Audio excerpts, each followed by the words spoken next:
নমস্কার বন্ধুরা, আশা করি সবাই ভালো আছেন।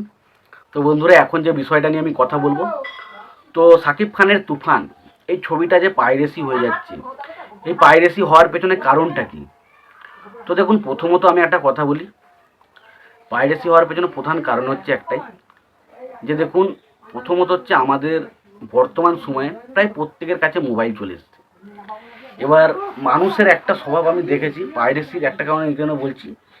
প্রথমত হচ্ছে পাইরেসি এই কারণেই হয়, প্রথমত হচ্ছে মানুষজন কিন্তু সিনেমা হলের যে 200 টাকা বা 150 টাকা দিয়ে টিকিট কাটার থেকে মানুষজন ভাবে যে ঘরে বসে যদি আমি কিছু পেয়ে যাই সার্চ করে, তাহলে সেখান থেকেই দেখি। তো সেই কারণেই কিন্তু পাইরেসিটা হয় বেশি, এবং পাইরেসির কিন্তু ডিমান্ড প্রচুর বেশি। কারণ আমরা যদি ভালো করে লক্ষ্য করি, আমরা যে কথাগুলো বলছি না, আমরাই হয়তো পাইরেসি করে দেখি। এটা নিয়ে ভুল কিছু নয় যে আমরা পাইরেসি করে দেখি, আমরাও কিন্তু পাইরেসি করে দেখি। অনেক কিছু জিনিসই রয়েছে যেগুলো আমরা পাইরেসিতে দেখি। তো আজকে তুফানের ক্ষেত্রে এটা হচ্ছে। তবে বিষয়টা একটা জিনিস খুব ভালো লাগলো পাইরেসির বিষয় নিয়ে, যে তুফান ছবিটা যখন ইউটিউবে তারা অ্যাভেলেবেল করে দিয়েছে, তাদের চ্যানেলগুলোকে কপিরাইট স্ট্রাইক দেওয়া হয়েছে। তো আমি এই জিনিসটা একদম সহমত পোষণ করি। তার কারণ হচ্ছে একটাই, আপনি যখন কোনো ছবি আপনি দেখতে চাইছেন, দেখতে পারেন, একবার অসুবিধা নেই, কিন্তু সেটা দেখাটা উচিত নয়। তবু বলতে চাইছি, ধরুন আপনি গুগল ফলতে দেখলেন, সেটা দেখতে পারেন, কিন্তু আপনি দেখে সেইটাকে আবার ইউটিউবে আপলোড করে দিচ্ছেন, এগুলো জাস্ট আপনি তো নিজে তো মরছেন, আবার অপরকেও মারছেন। সেই জিনিসগুলো যাতে না হয়, সেই জিনিসটা তো কিন্তু খুব বাজে দিক।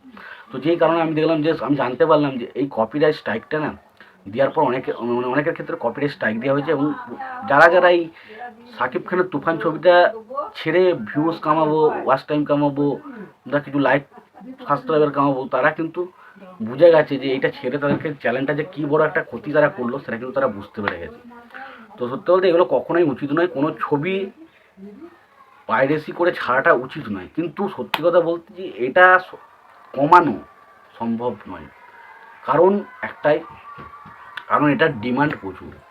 আজকে একটা ছবি যখন রিলিজ হয়, সব ছবি ধরো যেগুলো খুব হাই বাজেট থাকে সেগুলোর কথা বলছি না, যদি এমনি কী হয়, তখন সেই ছবিটা মানুষ দেখতে যদি ইচ্ছা করে, সব ছবি তো মানুষের পক্ষে পয়সা দিয়ে বা টাকা দিয়ে দেখা সম্ভব হয় না। তখন তারা কী করে, যে বিভিন্ন রকম গুগল বা টেলিগ্রামে গিয়ে সেই ছবির লিঙ্ক বা সেই ছবি দেখার চেষ্টা করে।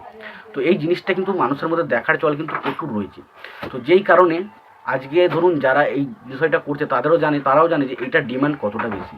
তো সেই কারণে কিন্তু পাইরেসিটা কিন্তু বন্ধ হওয়া এই মুহূর্তে ইম্পসিবল বিষয়। একটা পরিষ্কার বোঝাতে পারলাম যে ইম্পসিবল বিষয় কেন, তার কারণ হচ্ছে এখন এইটা দেখার অডিয়েন্স কিন্তু প্রচুর রয়েছে। আজকে আমি হয়তো দেখি, আপনারা যারা এই ভিডিওটা দেখেন তারাও হয়তো দেখেন, হতেই পারে। তো পাইরেসি এমন একটা জায়গায় চলে গেছে, এটা থেকে প্রচণ্ড ফায়দা রয়েছে, যার কারণে এটা বন্ধ করা খুব অসম্ভব ব্যাপার। তবে কিছুটা থামানো যেতে পারে। তার কারণ হচ্ছে একটাই, যে দেখুন, প্রথমত হচ্ছে আমাদের যে ধরুন বিভিন্ন রকম ওটিটি প্ল্যাটফর্ম রয়েছে, এবং সবাই তো আর ওটিটি প্ল্যাটফর্মে 6 মাসের একটা সাবস্ক্রিপশান নিয়ে কিনে রাখতে পারা সম্ভব নয়। তো একটা কাজ করা যেতে পারে, যে বিভিন্ন রকম যে ছবি আসবে, তখন যেই 5 টাকা 10 টাকা যে বা 10 টাকা বা 15 টাকার যেই প্যাকটা মারতে হয়, তো সেইটা যদি মারতে দেওয়া হয়, তো সেখানে খুব খুব ভালো হয়। এবং পাশাপাশি ওটিটি প্ল্যাটফর্মে যে সাবস্ক্রিপশানের যে 6 মাসের একটা ডিউরেশন, সেখানে টাকার যে পরিমাণটা সেটা কমাতে হবে। তার কারণ অত টাকা দিয়ে কিন্তু মানুষ সাবস্ক্রিপশান কিনে রাখা সম্ভব নয়। তো সেই কারণে কিন্তু অনেকটা চাপ হয়। এবং আরেকটা বিষয়, সিনেমার যে কন্টেন্ট, ওটিটি মানুষ কেন করবে, ওটিটি মানুষ কেন নেবে, ওটিটিতে ভালো ভালো কন্টেন্ট ডেলিভার করার চেষ্টা করতে হবে। কারণ ওটিটিতে ভালো ভালো কন্টেন্ট ডেলিভার তবেই চেষ্টা করতে হবে, তবে কিন্তু মানুষ ওটিটির সাবস্ক্রিপশান নিয়ে রাখবে, যাতে কিছু দেখতে পায়। সে সাবস্ক্রিপশান নিয়ে রেখেছে, তার কিছুই কাজ নেই, বা মাস থেকে টাকা দিয়ে যেতে হচ্ছে। তো সেই জিনিসগুলো কোথাটা কেন ইললজিক্যাল হয়, তখন তারা কী করে, ঠিক করে যে না ভাই, সাবস্ক্রিপশান নেওয়ার কোনো দরকার নেই, একটা পাইরেসি করে একটা ডাউনলোড করে দেখে নেবো। তো এই জিনিসটা এই কারণে হচ্ছে। তো ওটিটি কন্টেন্ট যখন মানুষ সাবস্ক্রিপশন নিয়ে রাখছে, তখন ওটিটি কন্টেন্টের মানুষের কথা ভেবেও কিন্তু ভালো ভালো কন্টেন্ট নিয়ে আসার চেষ্টা করতে হবে, এবং খুব তাড়াতাড়ি চেষ্টা করতে হবে যেন বাংলা ছবিগুলোকে ওটিটিতে প্ল্যাটফর্মে রিলিজ করানোর ব্যবস্থা করা হয়। তো যেই কারণে কিন্তু পাইরেসি হওয়ার চান্সটা কম থাকবে, বাট বাকি ক্ষেত্রে কিন্তু পাইরেসি হতে পারে। এবং পাইরেসি যারা করছে, আমি বলবো না যে তারা খুব ভালো কাজ করছে, পাইরেসি করা কখনোই উচিত নয় কোনো একটা সিনেমার পক্ষে। তবে যেটা হচ্ছে সেটা কিন্তু বন্ধ করা খুব টাফ। তবে তারা যেটা নিয়মটা করেছে, কপিরাইট স্ট্রাইক মারছে, এটা আমি বলবো না তাদের ক্ষেত্রে, কারণ তারাই ক্ষতি করলে তারা তো মারবেই। তো এটা নিয়ে আমার মোটামুটি সেরকম কিছু বলার নেই। তোমাদের কি মতামত রয়েছে তোমরা জানিও। সবশেষে একটা কথা বলবো, যদি ভিডিওটি পছন্দ হয় অবশ্যই লাইক কমেন্ট শেয়ার করে দিও। চ্যানেলটা নতুন হয়ে থাকলে অবশ্যই চ্যানেল সাবস্ক্রাইব করে নিই, পাশে বেল আইকনটা অবশ্যই প্রেস করে দিও। ভালো থেকে সুস্থ থাকবে, দেখা হচ্ছে পরের ভিডিওতে।